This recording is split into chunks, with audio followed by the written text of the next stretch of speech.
বন্ধুরা নমস্কার। আমি কণিকা, বয়স ৬০।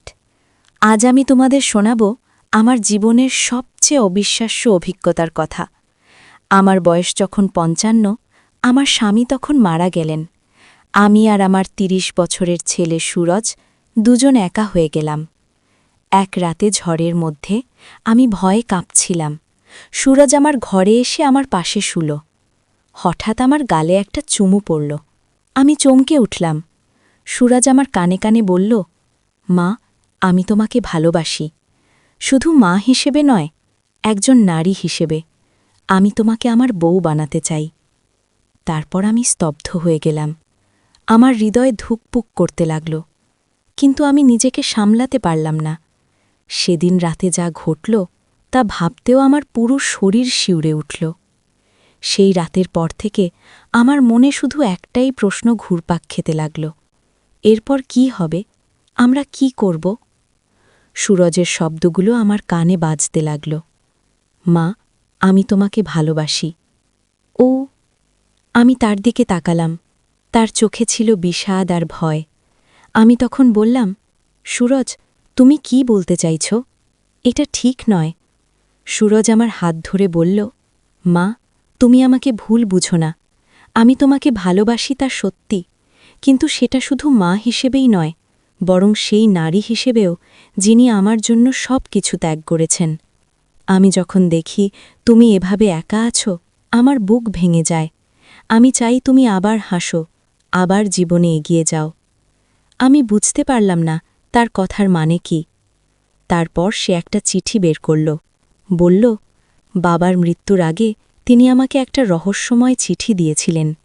এতে লেখা আছে যে তার একটা বড় গোপন আছে, যা তুমিও জানো নাকি। আমি অবাক হয়ে তার দিকে তাকালাম। সুরজ আবার বলল, বাবা লিখেছেন যে তার বাবার একটা বাড়ি আছে উত্তরবঙ্গে, দার্জিলিংয়ের পাশে। কেউ জানে না এটার কথা। এই বাড়িতে নাকি অনেক মূল্যবান জিনিস আছে।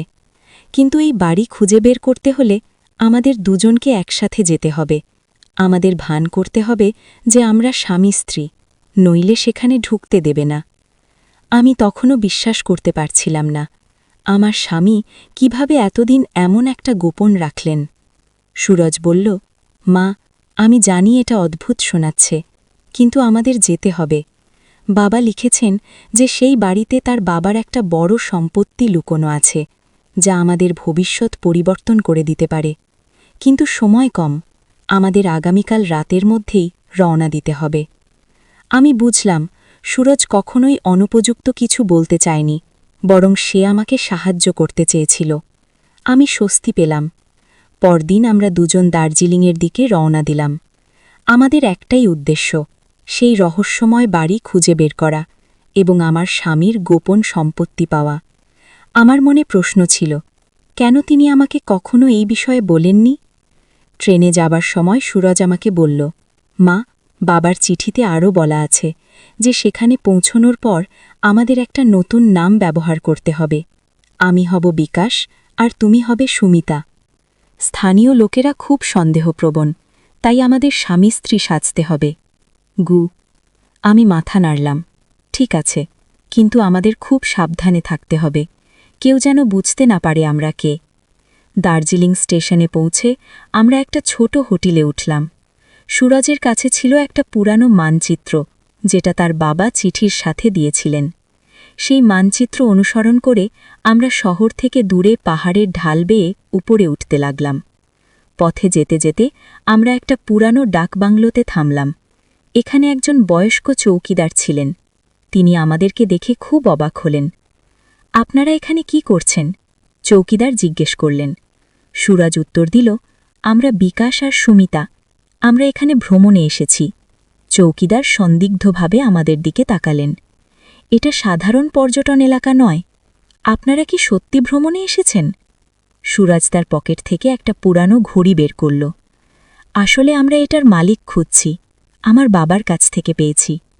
চৌকিদার ঘড়িটা দেখে চমকে উঠলেন। এটা? এই ঘড়ি? এটা তো রায় পরিবারের সম্পত্তি। আপনি কি মিস্টার রায়ের পুত্র? সুরজ মাথা নাড়ল। হ্যাঁ, আমি বিন রায়ের ছেলে। গু। চৌকিদার আমাদের দিকে তাকিয়ে বললেন, আসুন, আপনাদের সাথে আমার কিছু কথা আছে। গি। তিনি আমাদের একটা পুরানো কক্ষে নিয়ে গেলেন। সেখানে তিনি একটা ছবি দেখালেন। আমি চমকে উঠলাম। ছবিতে আমার স্বামী ছিলেন, কিন্তু তার পাশে আরেকজন মহিলা, যাকে আমি চিনি না। চৌকিদার বললেন, এই মহিলা ছিলেন আপনার স্বামীর প্রথম স্ত্রী, সুবর্ণা। তিনি মারা গেছেন প্রায় ৩৫ বছর আগে, আপনাদের বিয়ের আগে গো। আমি স্তব্ধ হয়ে গেলাম। আমার স্বামী কখনো আমাকে বলেননি যে তিনি আগে বিবাহিত ছিলেন। চৌকিদার আবার বললেন, সুবর্ণা ছিলেন এই অঞ্চলের বট জমিদারের মেয়ে। তার পিতার বিশাল সম্পত্তি ছিল, কিন্তু তার একটি শর্ত ছিল, যদি সুবর্ণার সন্তান না হয় তাহলে সমস্ত সম্পত্তি ফিরে যাবে জমিদার পরিবারের কাছে। দুর্ভাগ্যবশত সুবর্ণা মারা গেলেন, কোনো সন্তান না রেখে। আমি সুরজের দিকে তাকালাম। সে বিষণ্ণ মুঠে শুনছিল। চৌকিদার চালিয়ে গেলেন। মিস্টার রায় তারপর কলকাতা চলে গেলেন। আমি শুনেছি তিনি আবার বিয়ে করেছিলেন, কিন্তু আর কখনো এখানে ফিরে আসেননি। গি? সুরাজ জিজ্ঞেস করল, কিন্তু বাবা আমাকে একটা চিঠি দিয়েছিলেন। এখানে বলা আছে যে এখানে একটা গোপন সম্পত্তি আছে। গি? চৌকিদার মাথা নাড়লেন। হ্যাঁ, জমিদার বাড়িতে একটা গোপন তহবিল আছে, কিন্তু সেটা পাওয়ার জন্য রায় পরিবারের রক্তের কাউকে দরকার। মিস্টার রায় জানতেন এটা, তাই তিনি কখনো ফিরে আসেননি, কারণ তার কোনো সন্তান ছিল না সুবর্ণার সাথে। গু। অবাক করার মতো। চৌকিদার সুরজের দিকে তাকিয়ে বললেন, কিন্তু আপনি মিস্টার রায়ের পুত্র, তাই না? আপনার বয়স কত? সুরাজ উত্তর দিল, ৩০। গু। চৌকিদার আবারও অবাক হলেন। ৩০? কিন্তু মিস্টার রায় তো কলকাতা গেলেন প্রায় ৩৫ বছর আগে। আপনি কিভাবে? গু। হঠাৎ চৌকিদারের মুখপাংশু হয়ে গেল। আপনি কি সুবর্ণার পুত্র? আমরা দুজনেই চমকে উঠলাম। সুরজ বলল, না, আমি কণিকার পুত্র। কণিকা আমার। চৌকিদার কিছুক্ষণ চুপ করে থাকলেন, তারপর ধীরে ধীরে বললেন, মিস্টার রায় আমাকে একটা খাম দিয়েছিলেন। বলেছিলেন যদি কখনো তার কোনো পুত্র এখানে আসে তবে তাকে এটা দিতে গু। চৌকিদার একটা পুরানো আলমারি খুললেন এবং একটা ময়লা খাম বের করলেন। এই নিন। খামটি সুরজ খুলল। সেখানে একটা চিঠি ছিল আর একটা ছোট চাবি। চিঠিতে লেখা ছিল, প্রিয় সুরজ, যদি তুমি এই চিঠি পড়ছ তার মানে আমি আর নেই। আমি জানি তুমি আশ্চর্য হবে, কিন্তু আমার কাছে একটা বড় গোপন আছে। সুবর্ণা আমার প্রথম স্ত্রী ছিলেন। আমরা খুব ভালোবাসতাম একে অপরকে, কিন্তু তার স্বাস্থ্য খুব ভালো ছিল না। আমরা জানতাম তিনি বেশি দিন বাঁচবেন না, কিন্তু তার পিতার শর্ত ছিল, শুধুমাত্র সুবর্ণার সন্তান সম্পত্তির উত্তরাধিকারী হবে। আমরা খুব চিন্তিত ছিলাম। তারপর আমরা এক সিদ্ধান্ত নিলাম। কণিকা সুবর্ণার ছোট বোন সুরজকে ধারণ করবেন এবং তাকে নিজের সন্তান হিসেবে বর করবেন। কেউ জানবে না যে সুরজ আসলে সুবর্ণার সন্তান। কণিকা রাজি হয়েছিলেন, কারণ তিনি তার বোনকে খুব ভালোবাসতেন এবং চাইতেন না তার সম্পত্তি হারিয়ে যাক। সুবর্ণা মারা যাবার পর আমি কণিকাকে বিয়ে করলাম, যাতে সুরজকে আমাদের দুজনের সন্তান হিসেবে বর করতে পারি। আমরা কলকাতায় চলে গেলাম, যেখানে কেউ আমাদের চিনত না। এখন সময় এসেছে সত্য প্রকাশের। সুরজ, তুমি সুবর্ণার পুত্র। জমিদার পরিবারের রক্ত তোমার শিরায় বইছে। এই চাবি দিয়ে তুমি জমিদার বাড়ির গোপন তহবিল খুলতে পারবে। সেখানে আছে বিশাল সম্পদ, যা তোমারই প্রাপ্ত। কণিকা, আমি জানি তুমিও এই চিঠি পড়ছ। আমি তোমাকে অনন্তকাল ধন্যবাদ জানাই সুরজকে নিজের সন্তান হিসেবে বর করার জন্য। তুমি একজন বীর, একজন ত্যাগী মা। ভালোবাসা সহ, বিন রায়। উ। চিঠি পড়ে আমার চোখে জল এসে গেল। সুরজ আমার দিকে তাকালো, তার চোখেও অশ্রু। সে আমাকে জড়িয়ে ধরল। মা, আমি জানতাম না গি। সুরজ কাঁদতে লাগল। আমি তাকে আদর করলাম। সুরজ, তুমি আমার সন্তান, এটা কখনো বদলাবে না। আমি তোমাকে গর্ভে ধারণ করিনি, কিন্তু আমার হৃদয়ে তোমাকে ধারণ করেছি। চৌকিদার আমাদেরকে জমিদার বাড়িতে নিয়ে গেলেন। সেটা ছিল একটা বিশাল প্রাসাদের মতো, কিন্তু বছরের পর বছর পরিত্যক্ত অবস্থায় থাকায় অনেকটাই ভেঙে পড়েছিল। তিনি আমাদের একটা লাইব্রেরি রুমে নিয়ে গেলেন। সেখানে একটা বড় বইয়ের আলমারি ছিল। তিনি একটা বই সরালেন এবং পেছনে দেখা গেল একটা ছোট লোহার সিন্দুক। এটাই সেই তহবিল, চৌকিদার বললেন। সুরাজ তার বাবার দেওয়া চাবি দিয়ে সিন্দুকটা খুলল। ভেতরে ছিল অনেক স্বর্ণালঙ্কার, হিরে মানিক এবং একটা বড় খাম।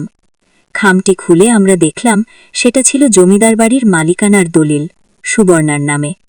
এর সাথে ছিল আরেকটি চিঠি জমিদারের কাছ থেকে, যেখানে লেখা ছিল যদি আমার নাতি কখনো ফিরে আসে তাহলে এই সম্পত্তি তার। সুরজ আমার দিকে তাকালো। মা, এই সম্পত্তি আমার, কিন্তু আমি এটা চাই না যদি এর মানে হয় তোমাকে হারাতে হবে। আমি তাকে জড়িয়ে ধরলাম। সুরজ, তুমি কখনো আমাকে হারাবে না, আমি তোমার মা চিরকাল। গু।